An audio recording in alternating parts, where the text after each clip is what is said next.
the state of New Mexico has charged Alec Baldwin for the fatal shooting of Helena Hutchins on the movie set of Rust in New Mexico, October 21st, 2021. The allegation here is that he recklessly handled the firearm because he pointed it at cinematographer Helena Hutchins and pulled the trigger while the hammer was cocked. The Rust armorer in charge of the weapon, Hannah Gutierrez, has already been charged, tried, and sentenced in this case to the maximum potential sentence of 18 months.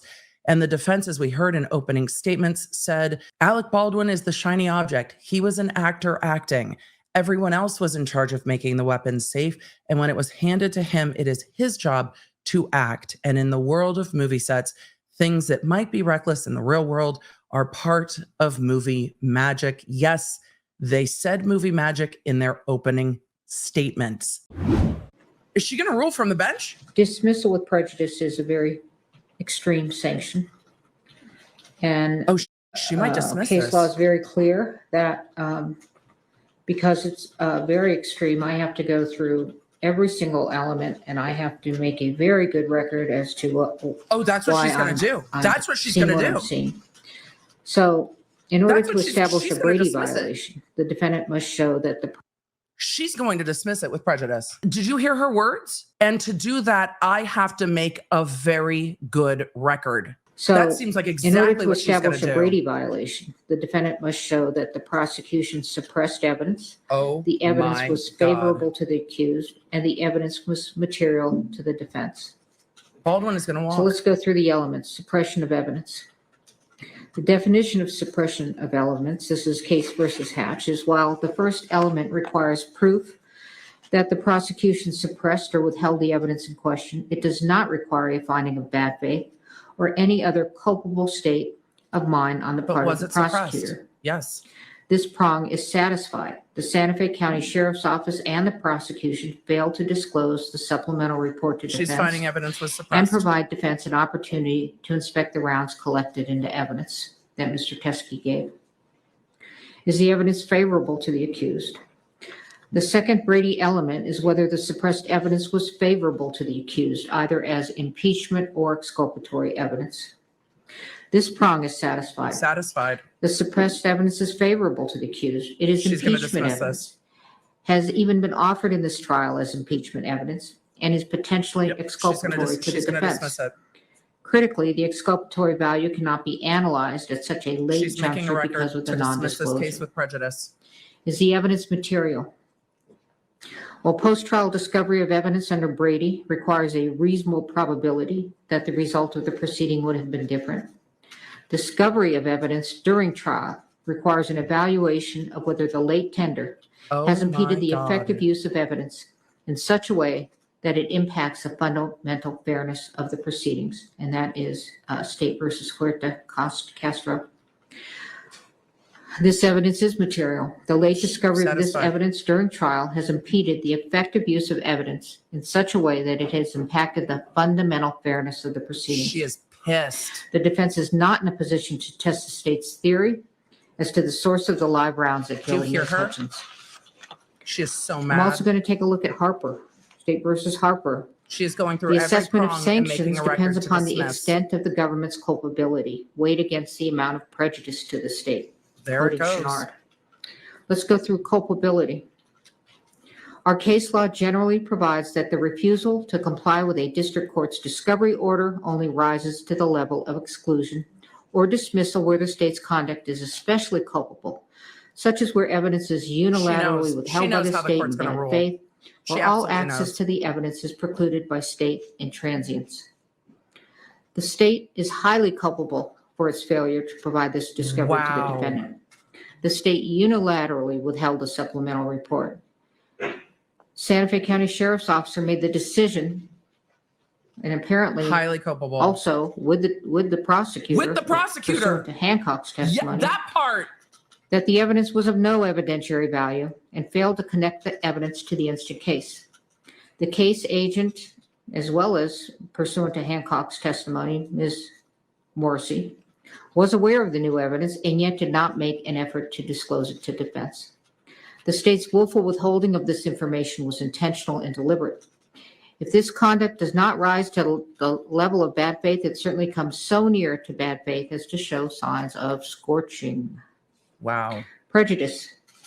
When discovery has been produced late, prejudice does not accrue unless the evidence is material and the disclosure is so late that it undermines the defendant's preparation for trial.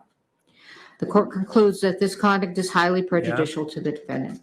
The jury has been sworn, jeopardy has attached, and this disclosure during the course of trial is so late Do you think that he's it realizing that undermines the he's going to defendant's walk at preparation this for point? trial. There is no way for the court to right this wrong. She's dismissing it. Lesser sanctions under Harper. Trial courts possess broad discretionary authority to decide what sanction to impose when a discovery order is violated. State versus Illinois. Wow. The sanction of dismissal is the only warranted remedy. The jury has been There it is. sworn, jeopardy has attached, and a mistrial would not be based upon manifest necessity. Further, the sanction of dismissal is warranted in this case. The It's state gone. has repeatedly made representations to defense and to the court that they were compliant with all their discovery obligations. Despite their repeated representations, they have continued to fail to disclose critical evidence to the defendant. Brady and Harper are satisfied. Dismissal with prejudice is warranted. Court also has power, inherent power.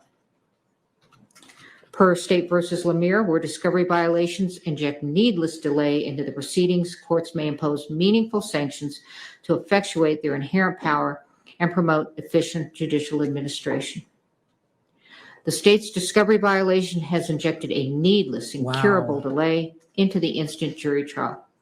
Dismissal with prejudice is warranted to ensure the Incurable. integrity of the judicial system and the Yep. efficient administration of justice. That is the only The remedy. motion to dismiss with prejudice is granted. Baldwin walks. This case cannot be brought again.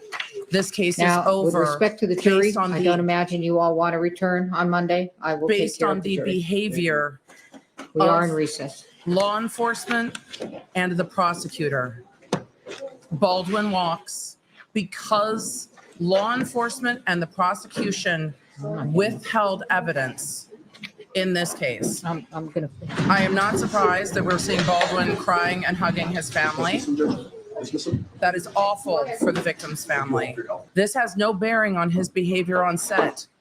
This has every bearing on law enforcement's behavior in this case. Yesterday, the defense team was absolutely on the back foot. Yesterday, the defense had made critical errors in this case, assuming Baldwin's statements to police would be kept out. And today, the defense got this case dismissed with prejudice because of the withholding of evidence by law enforcement and the prosecution. Because as the day went on and as the witnesses came in, the evidence that the prosecution and police withheld evidence was overwhelming. The prosecution knew, law enforcement knew, it was under another case number. And when there is horrific behavior, the only remedy to sanction the state is by dismissing the case against the defendant, which can't feel like a remedy to the victim's family, but is what the interest of justice warrants and requires and mandates. At the end of day 3 of Alec Baldwin's trial in Rust, a day that was completely taken over by hearings on the defense motion to dismiss that was filed last night and brought up yesterday and then argued all day today with a full hearing, the court dismissed the case against Alec Baldwin mid-trial with prejudice. This case is over. He cannot be prosecuted any further for any actions taken on the set of Rust. That does not end his civil liability and the multitude of civil lawsuits against him and producers on the set of Rust.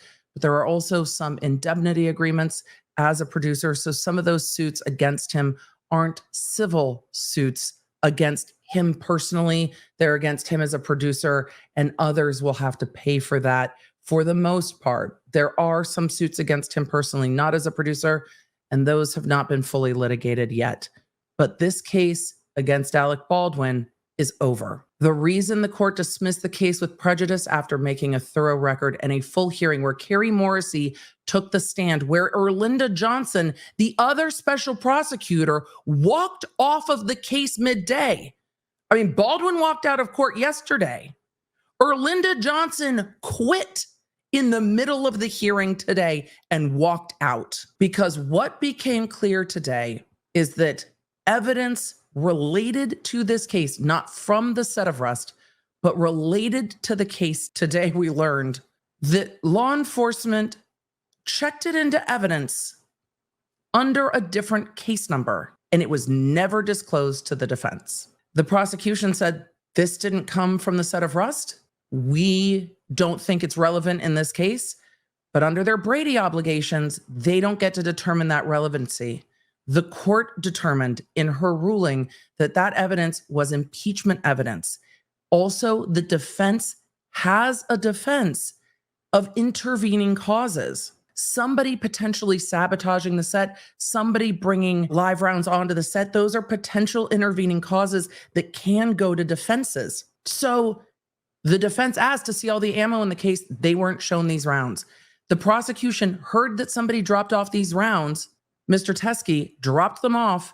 They were booked into evidence under a different case number, and nothing connected them back to this case number. And the defense was not aware of all of the rounds of ammo that were sitting in evidence.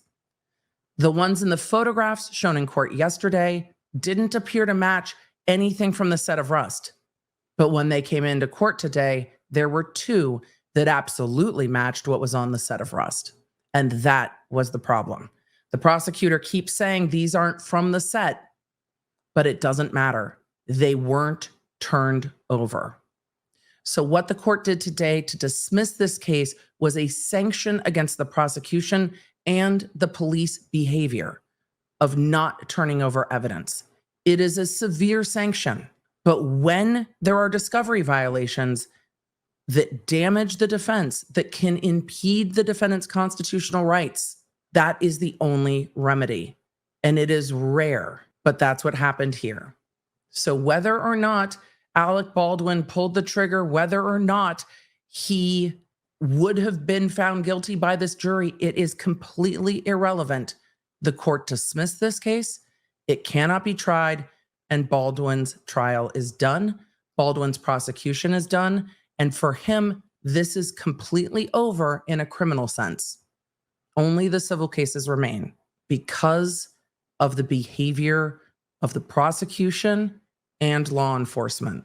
I was stunned today when the lead investigator got on the stand and said, I had never seen this before. The lead investigator on the case never saw the things that were checked into evidence by the crime scene tech who also worked the case until today. And then there's body cam footage of it that no one had seen till today. And then the prosecution says, I never saw any of this until today. Absolutely shocking. And that is why the court ruled this way. I can't imagine that that feels good for the victim's family. It has to feel horrific. But the constitutional rights of the defendant can't be overrun by the state. Once we saw the IO say, I talked to the prosecution about this and we put it under another case number and we booked it in as a document or whatever. Once she said that, I think my exact real-time response to that was, once she said that, you could see that the court was done. The prosecution knew, and it was never turned over to the defense. And that's it.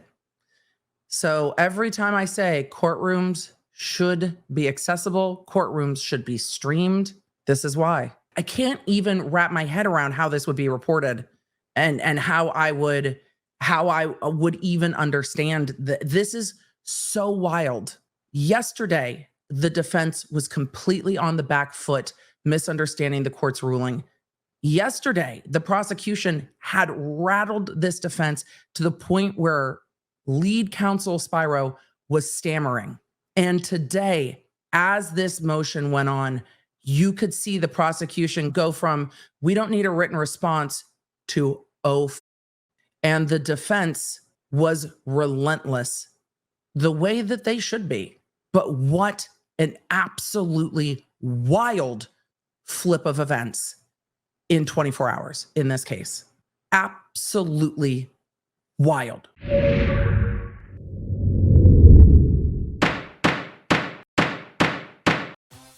For deep dives into the stories that I covered here, you can find them on my YouTube channel at The Emily D. Baker and The Emily Show podcast.